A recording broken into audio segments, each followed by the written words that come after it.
My people, no be small thing o. The economical marginalization of Southeast, they don finally expose am o. How they carry everything channel give inside Lagos, come be like say na Lagos dey do well pass other states for inside Nigeria.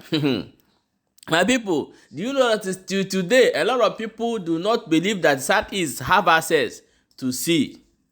This is a video we are going to make time and bring the names of the place in Southeast. I'm not talking of I'm not talking in Akwa Ibom, I'm not talking in Port Harcourt. There's a rivers that will have access to sea, that have access to for us to have a seaport in Southeast, in Anambra, in Imo State, and in Abia. My people, before we proceed, I want to play this video. May you watch. You get another ogbonge news wey dey for our table today as Nigeria police don go buy gbese and cause wahala for inside road. Now, watch this video and hear wetin this our brother talk before we come back and continue. And Nigeria is structurally skewed to favor Lagos economy. And this is the basic truth. How can Lagos have 3 functioning seaports with a 4th one in the works and every other place is languishing? How do you build an economy when everything is centered around Lagos? Is it because the Lagos establishment is afraid that if there is an operational seaport in the Eastern Maritime Flank, which geographically is better for maritime operations, you're going to have diversion of port operations from the southeast, the south-south, the northeast to Akwa Ibom? Is it because they're afraid of revenue losses? It doesn't make any sense. We have to say the truth to power. Somebody imports a 40-foot container from Guangzhou to Lagos, and it will cost him 5 or 6 million naira to truck it to Aba. And you don't expect that he's going to pass on that inflation cost to the people, considering the fact that we don't have standard gauge rail lines that extend horizontally from the southwest to the southeast. It's marginalization. Economic marginalization. And we have to speak truth to power. I don't know what the Southeast Governors Forum are doing. I don't know what they discuss when they meet.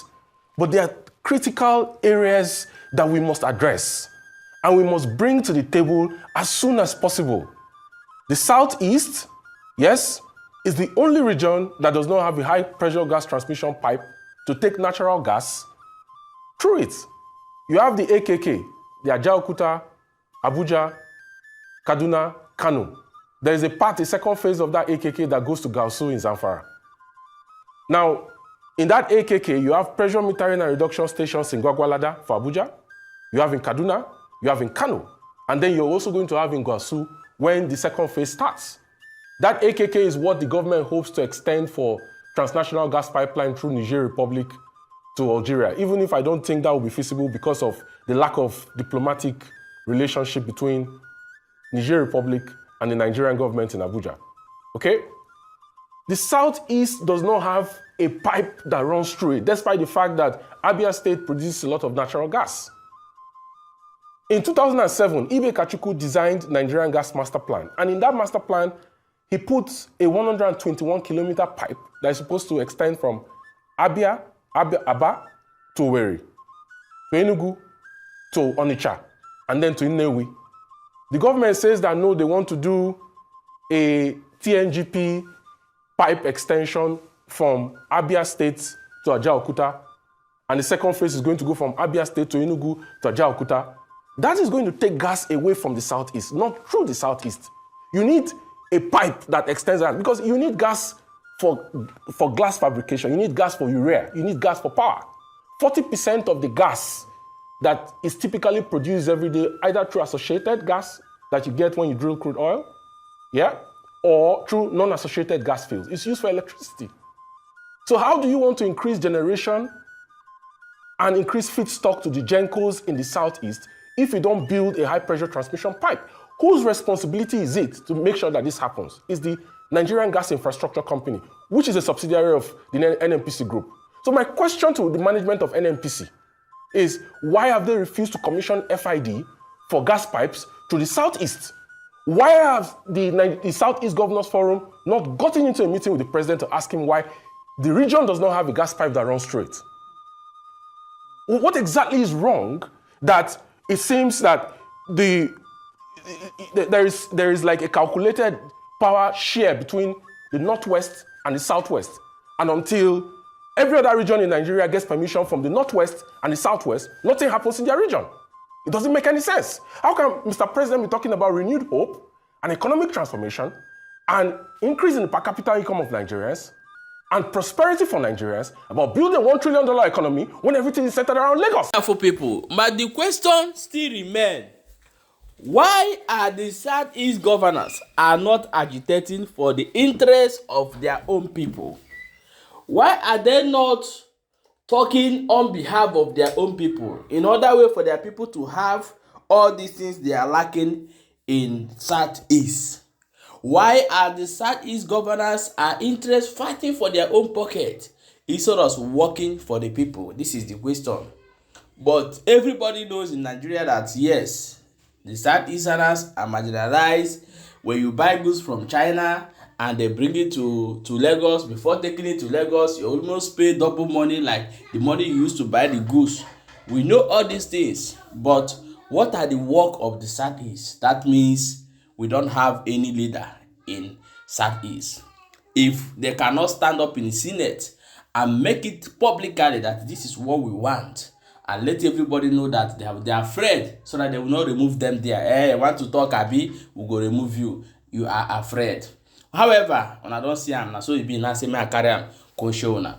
I beg, I want to talk inside this one where they happen currently. They say Nigeria police don't go buy gbese as they try to collect money from one young man that with a car. Along the side, they come they drag the steering and so the motor enter inside the bush and scatter.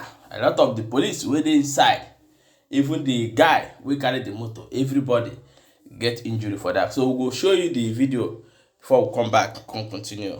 Police is inside me. This is not the first time they are harassing me. Every time they want to harass me.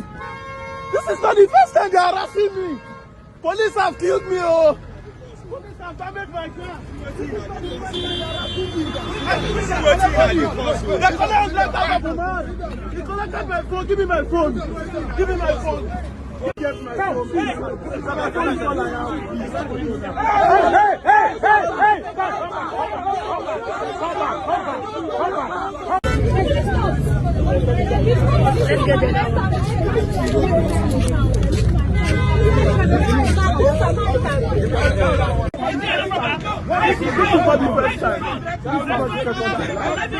is not the first time. Yeah, if I say they are driving, see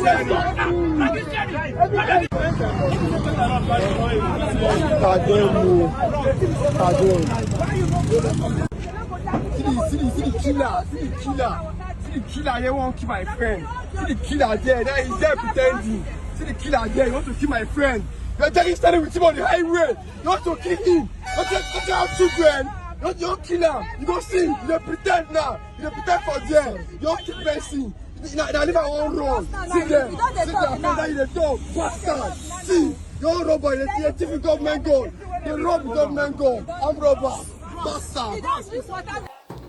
My wonderful people, when I don't say I'm now so it take me, but believe me that this guy, instead of the police people to pay, this guy go pay put for inside the matter.